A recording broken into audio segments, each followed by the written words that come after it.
A technology presentation titled Achieving Digital Transformation Through Cloud was conducted by Senior Director, Orange Cloud for Business Asia Pacific, Orange Business Services, Derek Loy, where he shed light about how Orange Business Services is driving innovation and digital transformation to stay ahead of the curve.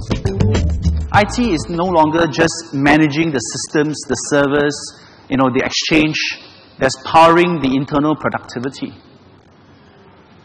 For digital transformation to happen, these top few industries have to look at how they now leverage on their IT to become a business technology. There are many thoughts and many approaches. What is Orange approach? Our approach starts off with having a vision, and our vision is that we want to become a trusted partner to enable the digital transformation for our enterprise customers. And we believe that the way to do so is centered around these 4 pillars of engine. First, you have the flexibility of cloud in order to standardize, consolidate, and provide a cost-effective infrastructure layer to power all the business technology applications and the engagement with the employees, the partners, and the customers. Next, the ability to actually deliver this business technology in various form factors. Traditional laptop, endpoints, to mobile devices. Third, the ability to leverage on applications. IoT, the ability to leverage on the right applications so that not only can the machines talk to each other, but having the right applications to monitor, to track those interactions, make sense of those interactions, and respond with improvement and enhancements. Last but not least, with all these different applications, with all this business technology that's now running, you need to have the network to support the communications between the different applications, between the different devices, between the different data centers that powers the whole ecosystem. That's why Orange has selected these 4 pillars to enable our customers' digital transformation. But at the end of the day, it has to be delivered in the right way. A distinguished panel comprising of some of the best names in the outsourcing space focused on various trends, challenges and prospects to retain India's edge over other countries in the outsourcing space. Welcome panelists. Now let me start by asking some of the advantages that the Indian outsourcing industry has as compared to its competitors in the Southeast, from the Southeast countries or the nearshore locations. Sandeep, tell me. I think if we were to sum up the Indian advantage, we would sum it up in 3 words, which is scale, skill, and scope. In the early 2000s, a lot of the voice business went to the Philippines, but now Philippines is experiencing a saturation because that scale is not there.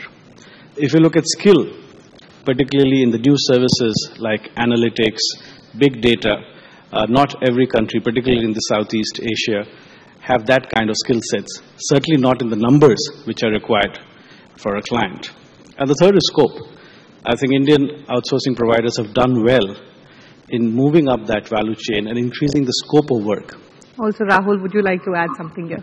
We have the ability of the large pool of population that we have to be able to embrace technology, apply that and come out with solutions which help the customers gain advantage for their businesses. So I think the BPO community in India is poised to take advantage of both the technology and the people and bring about the change for the next change. We've also moved on from like a task-oriented BPO model to a now outcome-linked business process management model. So how are we faring there?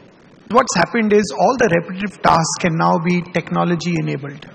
And we don't need to get people to honestly do it in the same numbers of people. When people first outsourced, please understand, they didn't even know what they were outsourcing, what the cost should be, when I'm talking with the very initial days.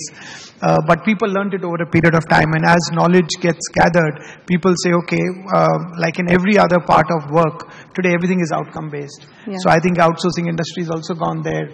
And I think one is seeing a lot of it coming through. And I think, fortunately, the Indian outsourcing industry has actually risen to the occasion. So to continue dominating the space, now the outsourcing industry really needs to evolve new business strategies. Sandeep, can you list out some strategies that we should evolve, and also how we could embrace SMAC?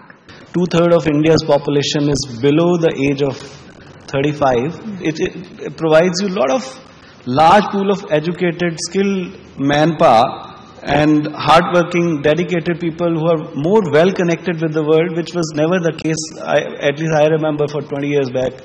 And the best part is this workforce itself is future ready. India has about 900 million mobile users, and about more than 1/3 of that are using data. So even in their personal life, some of it, which is SMAC, which is largely social media, analytics and cloud.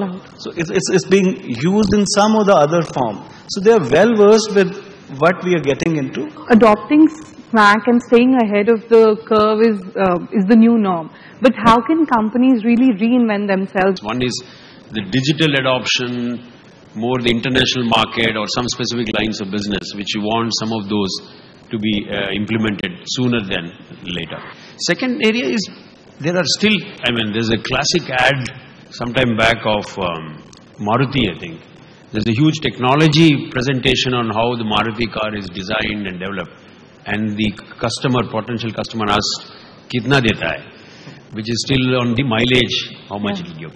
So I think the kitna deta hai mentality of client in terms of cost conscious, touch and feel, I think is not going to go away tomorrow. What are the capabilities that companies now require as now we move from an information to a foresight era? So what are the capabilities that companies require to have? Today, some of the companies we have in Gurgaon or Bangalore are moving beyond traditional UK and US to addressing Spain and addressing Italy, Germany and those kind of market with newer kind of solutions.